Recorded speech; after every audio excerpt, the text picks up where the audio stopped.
Well, now that we've brain blasted our way all the way to the surface of Novice and crash landed there, the only thing to do is to dismantle our entire spaceship by hand in a couple of seconds, and then begin exploiting this planet for all of its natural resources.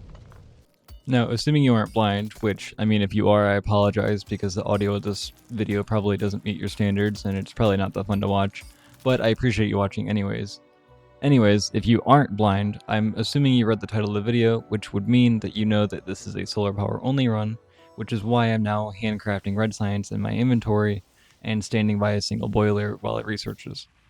Yes, science! Now, once we can research some steel, we can actually get solar panels going, and then the run will start for real, but this is the only time that I'll use any power source that isn't a solar panel in the entire run. However, I am going to have to handcraft a lot of green science as well. This is disgusting. This is awful in every way. Yeah, handcrafting green science is not fun, especially when you don't have any of the intermediate parts and you have to literally handcraft everything. But with that done, we can finally start actually researching solar panels. I decided it was going a little bit too slowly, so I just, built some more labs, and that's solar panel research finished. Now that we have the ability to craft solar panels, I set up some super basic automation, and you get to watch me stand by the saddest steel smelting setup that anyone has ever seen. If you're wondering why I did it this way, this was originally supposed to be a no pollution run, and I was hoping that these trees would absorb all the pollution before they got to biter nests. Anyways, I found out that was a terrible video idea, so we're doing solar panels instead.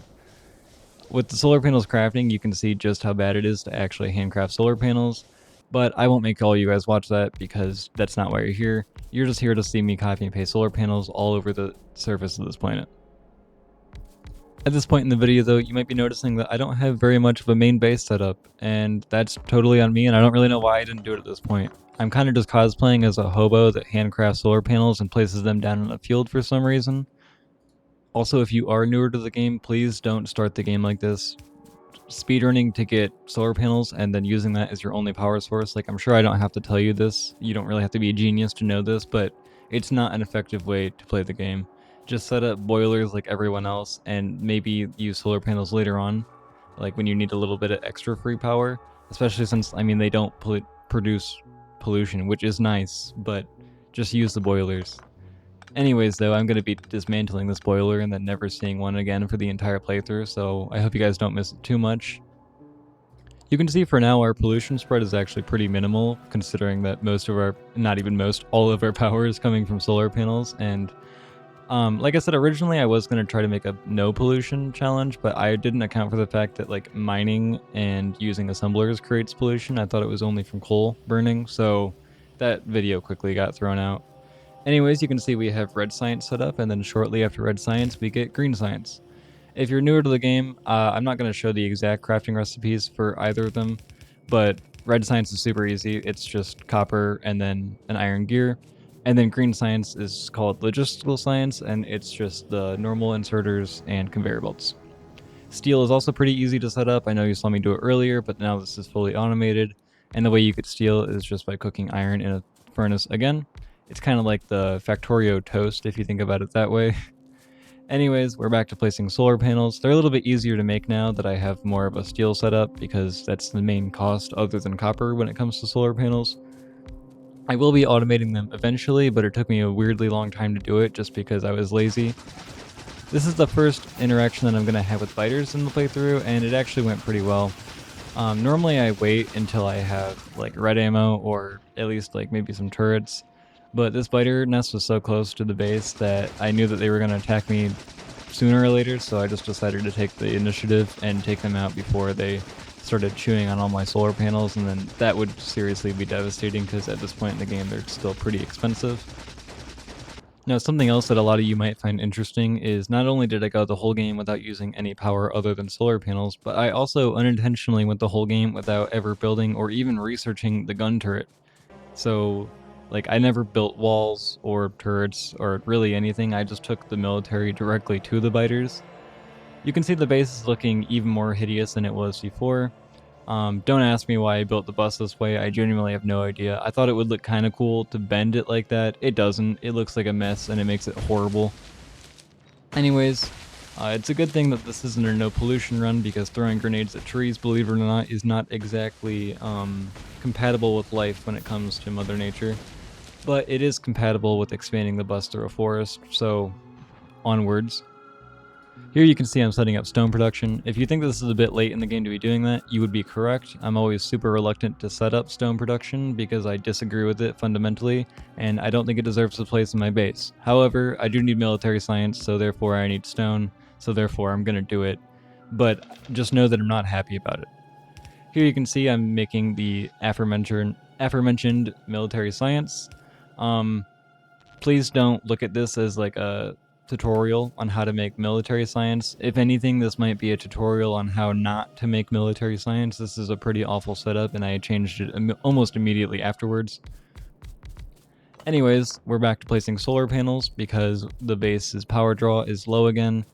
And if you've played other Factory games, power in Factorio doesn't work like it does in other games. You don't just like blow a fuse and then everything goes out.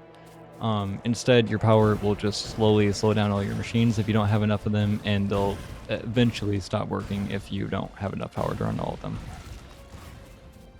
I got a chance here to test out my grenades on the spider nest. The main reason I was able to get away with not building gun turrets is just because I immediately attacked spider nests whenever they were even remotely close to my pollution cloud. And honestly, if you're not playing on Death World, this is a pretty viable way to play the game. I mean, I beat the entire game, like I said, never being attacked and never building turrets or walls because they never like absorbed enough pollution to warrant attacking me. Now, if you are playing in Death World, this is a terrible idea because if you didn't know, every time you destroy biter nests, it makes them mutate way faster, and with them mutating faster, they'll also appear in your world faster, like they'll spread faster.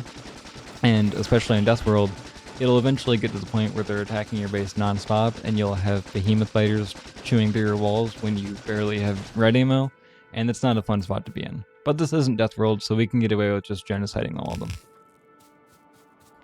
Here I was exploring and looking for oil, but I instead stepped on some green rocks. I don't feel so good. Anyways, I'm sure stepping all over raw uranium in my bare tootsies won't have any long-term health problems. I did eventually find oil, though, and that means that we can set up crude oil production, and you would think flamethrowers, however, that's also another thing that I just never researched. I think I did research it, but I never used it in this playthrough. I don't know why. There's just certain things that I think I just wanted to beat the game quickly. Anyways, with oil, that does mean that I get to build the longest pipeline that you have ever seen. I realized that it probably would have made more sense to just put it on a train and then have the train go over to my base, but I opted for the longest pipeline ever. I didn't really know what to do with oil at this point in the game, so I kind of just turned it into petroleum and then let it sit in a tank. I eventually figured out that if you combine your petroleum with coal, you can get plastic bars, which is what you need for red circuits, but it took a surprising amount of time. The reason that it took so long for me to figure out how to make plastic and other things like sulfur is because I just didn't really look at the tech tree. I was too busy researching like red circuits and other things at the time that I didn't realize that once you unlock oil, you have to obviously, also research the things that you make out of oil. Also, yeah, this is a pretty hideous way to extract the plastic bars. If I had thought about it, I would have just rebuilt everything and made it a little bit smarter, but this is what I ended up with, and it is physically painful to look at. Also, I believe that I was attempting to make red circuits here, but red circuits don't use copper sheets, they take copper wire, so we're just going to ignore that problem and place down some more solar panels. It got to the point where I was actually debating that I might need to relocate the solar panel farm, because if you notice, we're kind of running out of space here to place down more solar panels. I did eventually end up just moving the base, so that kind of solved that problem. But I severely underestimated how much room would actually just be taken up by the sheer amount of solar panels that it would take to power a base off of only solar panels. So I know I've said it once, but I really just want to drive home the fact that if you're thinking about doing this, just don't. It's not worth it. It's not even that fun to play. It's just like way more time than you would think crafting, and especially just placing down solar panels and then later on accumulators. I don't know, you probably haven't noticed so far, but every time it turns nighttime, we just completely lose all power in the entire base because obviously there's no sun during the night. but it took me way longer to get accumulators than it should have, simply just because I was lazy. I knew that they existed and that I could use them, I just didn't feel like setting it up. I did finally set up solar panel production though, so now while my base is running in the background, it'll just automatically produce solar panels for me, and I can periodically come through and pick them up from that chest and then just place down like 50 of them at a time, which is way more efficient than the way I was doing it before. I also upgraded most of my furnaces so that they'd be a little bit faster. I also noticed that I'm pretty sure, use less pollution or put out less pollution, so that's always nice. Anyways, though, it's back to placing more solar panels because this base constantly needs more power, and we constantly never have enough power due to our solar panel curse. Once you get this many solar panels set up, though, it does actually start to look pretty cool. Like, if you just stand in the middle of it, looking out across the entire solar panel farm is actually a pretty cool thing. Same thing happens with accumulators if you stack them as much as I ended up doing later on. It's pretty cool watching them all like charge up and then turn back on. Now, you're about to witness another cardinal sin. I don't know if you caught it right there, but I put sulfur on the main bus. That's an affront to God and nature itself. I don't know if you've ever seen anyone put sulfur on the main bus. My reason for doing it is because I didn't know what all I would be using sulfur in, so I figured just put it on the bus to be safe, like it seemed pretty important. I do believe that I eventually removed the sulfur from the bus because it has no right to be there. There's actually zero reason. But it stayed on for a concerningly long amount of time. If you're wondering what I needed the sulfur for, the tech tree was dangling rockets in front of me like you dangle keys in front of a baby, and I couldn't resist any longer, so I ended up finally making them. And I gotta say, rockets might be one of my favorite things in the entire game. The yellow ones are a little bit lame because they don't like actually explode, but later on you can get explosive rockets, which obviously, believe it or not, those things explode, and those ones are way cooler. And then of course there's the spicy rocket at the end of the tech tree, but we won't talk about that for a little bit longer. What I will talk about though is that I finally automated blue science so that I can now come through and tear down this hideous science setup. It actually wasn't that bad, but obviously I couldn't fit 4 sciences in using that setup, so I had to make a new one. And this one ended up working a lot better. There's no blue science flowing through it right now, so you can't really see, but it does work, as you can see here. At this point, I was researching advanced oil processing, and I was a little bit nervous because I had heard that a lot of people get filtered out of the game at this point. But honestly, I don't think advanced oil processing is that bad. Although I am going to leave the base, which means that I'm going to leave a little bit of a monument and a tribute here to the legend Kurt Cobain himself, so maybe he can watch over the base while I'm gone, because I won't be tearing the whole thing down. Anyways, though, like I said, before we leave, I'm not going to tear everything down, so I'm just going to convert the rest of my yard here into a solar panel farm. You would think that with how many solar panels I've already put down, that it would be enough and that it would power the base, but you would be incredibly wrong.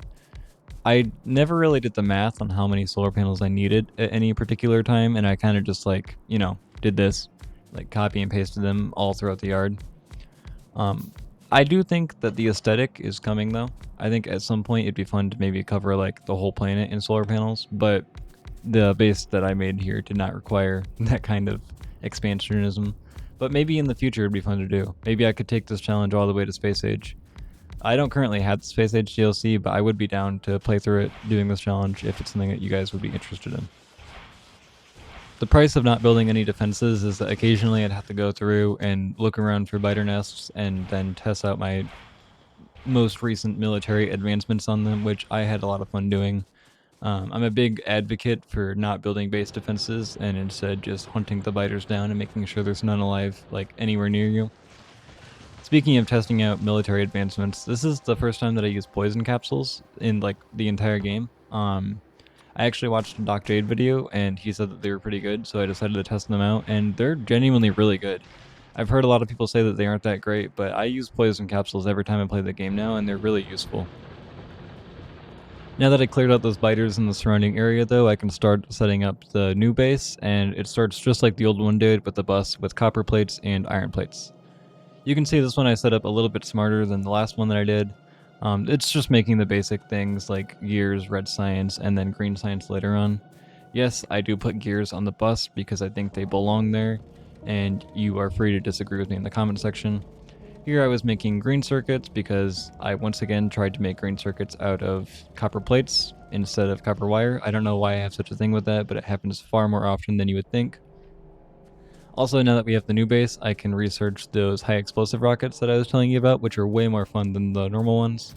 I am coming here, though, breaking into my own house to steal my own steel that I forgot here, because the new base doesn't make steel very quickly yet. Looking around the old base, you can tell just kind of how poorly it was set up. It's like I was playing the game for the first time or something. But now the new base is also got a way bigger steel production, and I'm making motors as well as, I think I already mentioned it, but green science, so the base is coming along pretty well. There were, however, some more biters though, so I got to test out the new shotgun that I made. This is the upgrade to the shotgun that I had mentioned earlier. It just makes it automatic and shoot faster. I don't think it does any extra damage, but it might. I didn't actually check, to be honest. The poison capsules, though, kind of function the same way that grenades do, where they go in your secondary slots, so you can throw them while you're shooting. And also, they're really effective, kind of the same way that grenades are, too, against worms. I think a little later on, I actually do prefer the cluster grenades over the poison capsules, but that's just because they can do damage to the biter nests, where the poison capsules don't. I think they used to be able to, and then they got taken out of the game because it was a little overpowered, which I can see why they did that. This is the biggest biter nest that I took out, like, up to this point, and I actually almost died here. I didn't. I really wanted to beat the whole game without dying, but I do end up dying a little bit later on in the run.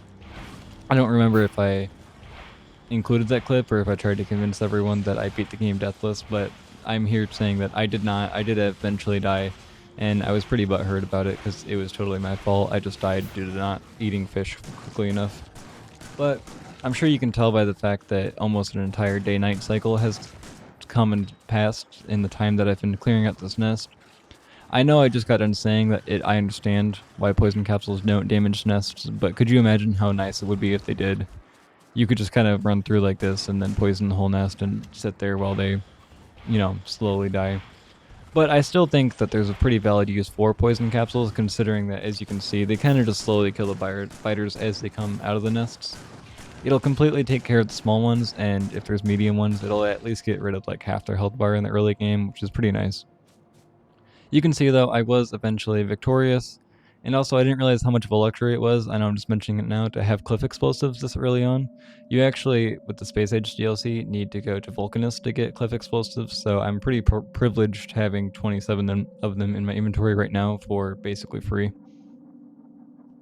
Here you can see I'm setting up advanced oil production for the first time. My solution to dealing with the heavy oil was just to turn it all into lube, and then I turned the light oil back into petroleum. Definitely not the best move. If I were to do it again, I would probably end up turning the heavy oil into rocket fuel, which obviously would be much more useful than lube.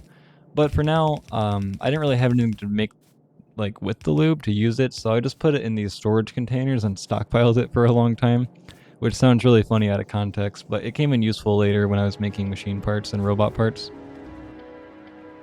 Here, though, I set up sulfur and plastic production again to get this base back on par with the old base. And then over here you can see that I once again put sulfur on the main bus because why not?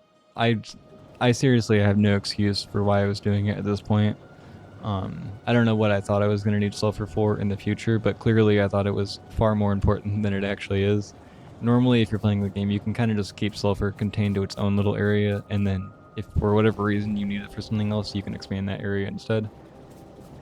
I started making explosives again, though, so that I could make more cliff explosives and rockets, because I was using quite a few of both of those. Rockets more so than cliff explosives, to be honest. And this is how the base is looking now. I think it's turning out well. I've got blue science automated, and we're about to start working on yellow science. I actually totally lied. I did not have blue science automated yet, but now I'm setting up red circuits to do so. I once again made the mistake of putting copper sheets into the recipe and not copper wire. I really don't know why. I must have like a brain worm that makes me do that for some reason, because I did it so many times throughout the playthrough. Finally, though, we do have accumulators. Now, you would think that since I'm placing so many of them, that we would have power throughout the night, and you would be correct for about 3 days after I put these down, and then I just never bothered to keep up, like, the upkeep of building more and more of them. I think I placed down a couple hundred and just hoped that that would be good enough. And honestly, it was good enough to get us through most of the night, which was fine by me. Getting through most of the night is way better than what I had, you know, for the entire game up to this point. So for me, it was good enough. Looking back, I should have just built more accumulators and then some more solar panels to charge them. But at this point in the game, I had been playing for a while, and I was kind of just trying to finish the game. Here you can see the blue science is finished, and it's a lot bigger of a setup than I had in my old base because I figured that we might as well expand. This kind of ended up being a mistake in the long run because I didn't realize how many red circuits you need in this game. But if you are new to the game, one thing that I can tell you is that you never have enough green circuits or steel. You should always be making more of those things than you think you need because you need a ridiculous amount, especially when you're setting up purple science. The steel demand for that is absolutely insane. This is the new lab setup that I was using.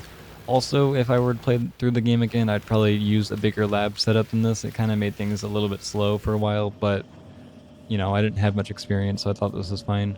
We finally got our hands on those high explosive rockets, though, and I can finally demonstrate to you how much better they are than the normal rockets. However, I did get out of my car here and forget that you have to apply the brakes before exiting a vehicle, so it kind of went off and did its own thing for a long time, but I don't use cars that often in this game regardless, so it wasn't that big a deal. Here you can see shooting the explosive rockets at a worm does quite a bit of damage, and then it also damages the surrounding area. Honestly, I used a poison capsule here to kill a lot of the biters, but I probably could have just shot rockets at them anyways, since the high explosive rockets are pretty good for clearing out hordes like that.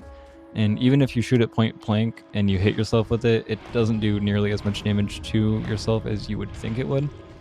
Also, for full transparency's sake, I don't think I showed myself dying here, but I did in fact die at this point. I didn't die right here in this clip that you're seeing, but I died attacking this biter nest. I believe that I ran out of the high explosive rockets, and then it was all just downhill from there. But this is the one downside to constantly destroying all the biter nests around you is, like I said earlier, they do evolve way faster when you do that, so if you aren't keeping up with your military advancements at the same rate that the biters are evolving, which if we're being honest, you're probably not, then you're going to get to a point where you go to clear out a nest like this and you just get absolutely curb stomped by the biters there because they've just been sucking up all the pollution that you've been making, as well as all the evolution from you know, genociding their entire family for years to come. But honestly, in retrospective, if I had just, you know, been more on top of the military science, it probably would have been fine. This is where I decided to put the solar panels for this base. I'm still using the ones from the old base, but I obviously needed more. I finally set up blue circuits, which means that you would think I'd be getting personal robots pretty soon, especially since I'm building low density structure here, and then later small electric engines.